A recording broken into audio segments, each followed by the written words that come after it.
Dahil ko ilan ay. Nag-ano ito kaya? Nag-ano lang. You can eat mo. Nakilala na. O para mawala ka. Sige ba, Joe, start ka na po. Hello po. Hello po.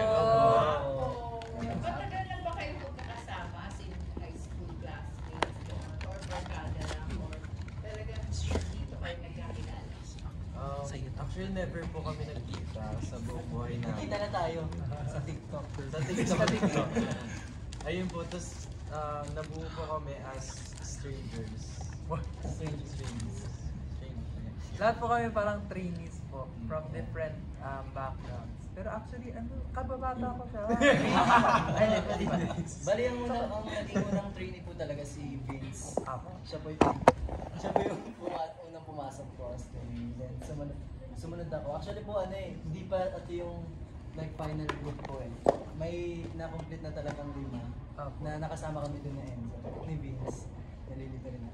Tapos hanggang sa nagkaka-month evaluation po kami, so may natatanggal po usually pag ganun.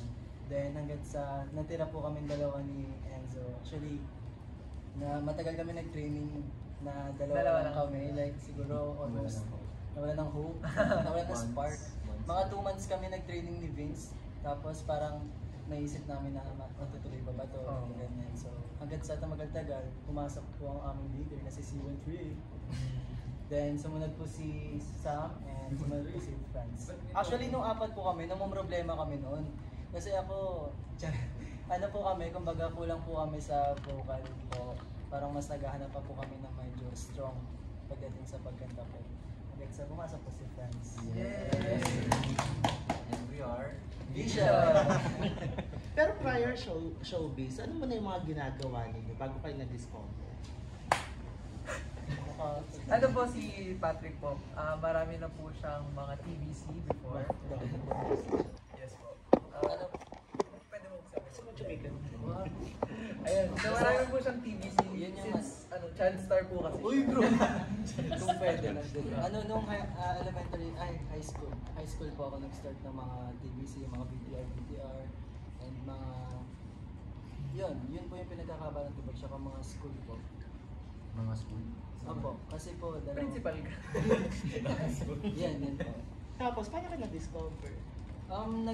May nag-chat po sa akin sa Cornerstone. Tapos, hindi ko po una na, napansin yung chat niya sa IG. And then sa, may nag-DM po. Then, may Ibang talagang nagagawa sa pagdi-DM ka. may kakilala po ako na pumonta po sa akin. Dati pong parang nangungupahan sa bahay po namin. Tapos parang pinapapunta po ako dito.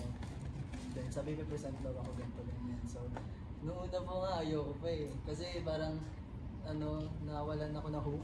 So sa mga TVC po kasi parang lagi ako ng mga final casting lang. Usually po di ba ganun, pero hindi ka naman nakukuha. So parang ako na lang ako kasi yung mami ko taga Cavite. Tapos lagi siyang luwas ng luwas sa Manila. So parang ako napapagod lang siya. Dito ganyan, hindi naman ako nakuha. Sayang pera niya, yung pagod niya ganyan. Agad sa nung sinabihan niya po ako yun. Tapos ayun, inisip ko, tuloy ko ba to? Ganyan. Kasi pinipilit po talaga ako niya. Tsaka ng daddy ko po. At sasabi ko, sige, last na to. Baka sakali, ganun. Agad sa nung present po ako sa CS, in-interview po nila ako. Tapos tinanong po nila kung anong gusto ko, solo artist ba o group. So pinili ko po yung group. Kasi mahilig din po ako, yung bata pa lang ako manood ng mga cover na groups na sumasayaw. So, yan ko sinabi, sorry. Pero yun po parang rinig-rinig ko lang po. Hindi, based on dun sa mga kwento po, nung nag-audition daw po si Patrick sa Cornerstone, parang siya po yung nag-stand out po talaga when it comes to dancing. Totoo, di ba? Totoo yun. Di ba? Tapos kaya sinabi nila, like, talaga, parang, sige, natin, itong naka-checker po kasi. Naka-checker itong stand out siya. So yun po, parang from there, the rest is history. Siya na po ang aming main dance. Happy birthday! Happy birthday, Patrick! Maraming salamat po sa mga pumunta dito. Sana magpapatuloy tayo lahat. Ikaw. Alam ko kwento mo eh. Rapper. Hindi, ako before showbiz, nag-aral ako sa Southfield for tourism. Gusto ko talaga maging cabin crew. Pero yun nga, yung may mga opportunities na dumarating.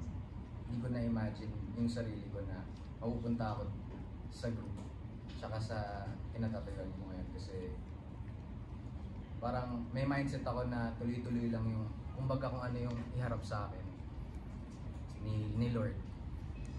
Kumbaga, grab lang ng grab, maximize lang ng maximize, tsaka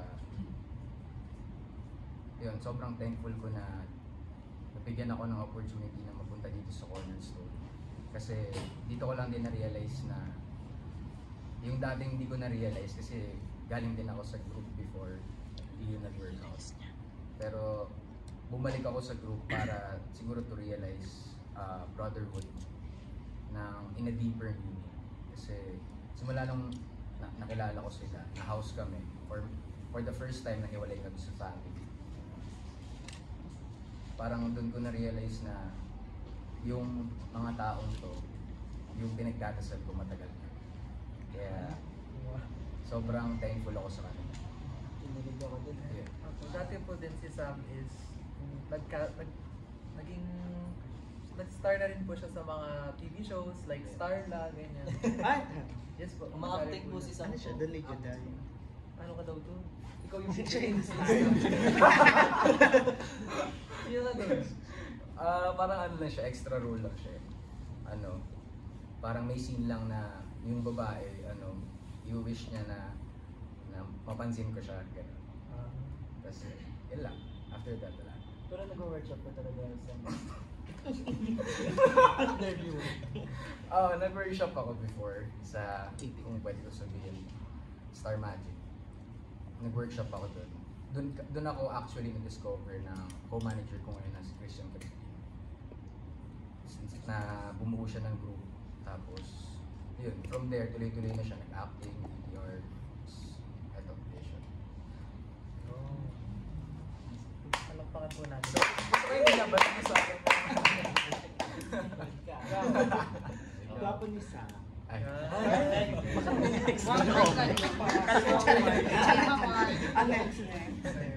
Medyo mahaba-haba. Nag-start kasi yun na nung bata kasi ako growing up, sobrang introvert ko talaga to the point na di ako makatingin sa tao eye to eye. Tapos parang medyo lumabas na ako sa shell ko nung nag-start na ako mag-perform. Una nag-start ako mag-perform sa mga birthday party. Talagang pag sumasayaw nakatingin ako sa baba, hindi ko talaga kaya. Iba yung feeling eh. Parang sabi ko, natatrauma ako or parang nagka-anxiety din. Tapos, nag-start ako mag-perform as a K-pop cover group member. Kasi diba uso dati yung K-pop. Tapos nagkakaroon ng mga competitions. And then, nag-ganun ako for siguro like 4 years. Tapos, and parang sabi ko, ito yung gusto ko talagang gawing career. Talagang nakilala ko sarili ko doon. Na-enjoy ko talaga siya kasi mas marami ako nakilalang tao to build connections. And sobrang na-inspired din kasi ako ng K-pop and performing in general. Sabi ko, kung yung ibang tao, kung yung artist, kaya nilang baguhin yung buhay ko. Parang gusto kong maging ganun din, na maka-change ng ang buhay na ibang tao. And then, nangarap ako na mas malaki. Sabi ko, instead of being a cover group member lang, gusto ko talaga maging K-pop star. So, instead na mag-college ako dito, since kami yung first batch ng K-12, sabi ko, ayoko muna magsayang ng year, like 2 plus 2 years kasi pwede naman akong bumalik sa States, tapos doon na lang ako mag-college. So, pagbalik ko doon, nag-enroll ako, tapos nag-isang sem lang ako ng college. And then, nagkaroon ako ng call from Korea na kukunin daw nila ako for a survival program called Under 19. Kasi naalala ko pa nga yun, parang nag-work kasi ako nun. Nagkaroon ako ng several jobs sa States kasi nga gusto ko mag-ipon ng pera para makapunta sa Korea. And then, nag-work ako nun, tapos biglang may nag-text sa phone, tapos pumunta muna ako sa backroom. Tapos nakita ko yung email na parang, oh, you're going to Korea, tapos andun yung ticket, yung umiiyak ako nun. Tapos pagbalik ko sa customer ko, kasi nag-serve ako ng pagkain, parang sabi niya, uy, ba't ka umiiyak? Tapos ganyan din nag-shock na ako ng audience. So mukha akong and then after yun, pumunta ako sa Korea, naging part ako ng survival program yan. And then, nung na-eliminate ako, Skin-out ako ng isang Korean agency. And then nag-training ako doon up until na nag-try ako sa mga kanta. And then yung Stay, which is release ko 2 years ago. Yun yung parang naging pre-debuts nila. And then, may plans ba dapat? Pero unfortunately, nangyari na yung COVID, nagka-pandemic. So, pinilit ako ng family ko na, uwi ka muna dito para makasama muna kami kasi mahirap mag-isa dyan. And since matanda na sila, parang gusto nila ng tulong. So, sabi ko, sige, uwi muna ako. And then, na-stuck ako dito kasi, syempre, pa-extend yung lockdown.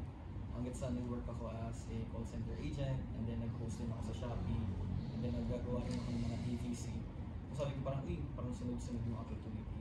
Bakit hindi na lang muna ako dito? And then, may tumawag na parang kakilala ng Cornerstone. Ayun, parang hinayaya ako. Parang, bibuild sila ng boy group. Baka interested ka. So nung una parang shinut down ko yung idea. So sabi ko, ayaw, gusto talaga bumalik mo ng Korea. Up until na may isa ulit akong friend na sabi, i-meet ka ng president ng Cornerstone, which is si Sir Erickson. So, ayun, meet ko sila. Tapos, unang nakausap ko dito yung handler namin si Miss Tin. Tapos parang nakita ko sobrang joyful niya, sobrang enthusiastic niya talaga na makabuo ng group. So, ayun, parang sabi niya, check mo muna yung studio. Kasi sabi ko, gusto talaga maging solo artist ng una. Tapos sabi niya, sige, check mo muna yung studio. So, pagpasok ko dito, nakita ko tong dalawang to. Pati yung G22 nagka-training. Kasi sabi ko, parang may ganito na pala sa Philippines. Kasi before, parang wala, medyo hindi pa accepted yung P-pop. Tapos, ayun sabi ko, sige, try na ako. Up until na, ayun, nag-start na ako mag-training sa kanila, tapos may iba pang trainees. Tapos, nakilala ko to si Sam before audition. Kasama kami sa isang show. Tapos nung pumasok siya dito, parang sabi ko... Sa Star natin. Ibang show, parang cooking show yun. Tapos nung pumasok siya dito, parang sabi ko, unti-unti na mabubuo. So parang nakakatawa. Tapos una pa kami ng isa, like na-mention nga ni Patrick. So naghanap kami ng power vocal talaga. Tapos naghanap ako sa Facebook friends ko. Tapos nakita ko to si Franz. Nagulat ako parang friends kami sa Facebook. Ay, pala, sa nagki-K-pop community kasi ko dati. So yun, hanggang sa nakuuna kami. Actually, sa haba na parang nakwento na din yung buhay. Hindi, joke lang. Ako po, madami po kasi ako pinagdaan. Wala akong pinagdaan. Hindi, before po nito, nag-aaral po ako sa entrepreneurship. And actually, nung mga high school din, like, siguro konting background ng dancing and singing sa school namin. Like, mahilig ako mag-perform sa mga in front of, maraming tao, mga school events, gano'n.